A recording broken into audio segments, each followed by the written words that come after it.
Hi, good evening. For this one I was looking at Norfor, which in Hebrew relates to a sieve and also a height like elevation. So I guess the idea you hold something up high to sift it and then stuff comes down. And in hieroglyphs it's something like k, which is either a sieve or a placenta. So there's this idea of filtering out, I guess from the mother's body into the baby's body.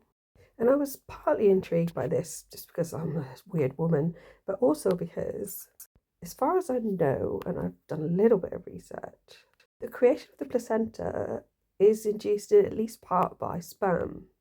The coding for that inside the mum's egg, even if it were to be able to split into a diploid cell and create a pathogenic pregnancy, the coding for the placenta is switched off or something science.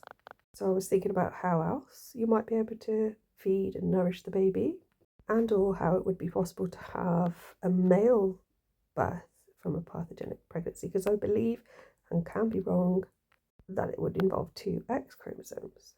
Anyhow, all it seems that I know how to draw are faces turned to the side. This one looks like she's got her mouth covered in like a veins or netting that would be similar to this idea of the placenta being a barrier. And I think that relates to the upturned uterus being like the lips or the mouth. That's why it's placed there. On the other side, it looks like somebody with a mushroom cap on their head, their little face peeking out the bottom. Maybe a tall person stood in the middle with next to a shorter person. Someone stood on the top holding a shield, it looks like, next to some other ladies. She's reminding me a bit of like Britannia, that type of imagery. And then beneath that there's what looks a bit like maybe windows. Then what made me laugh is when you turn it horizontal, it looks exactly like, I think that's a male face.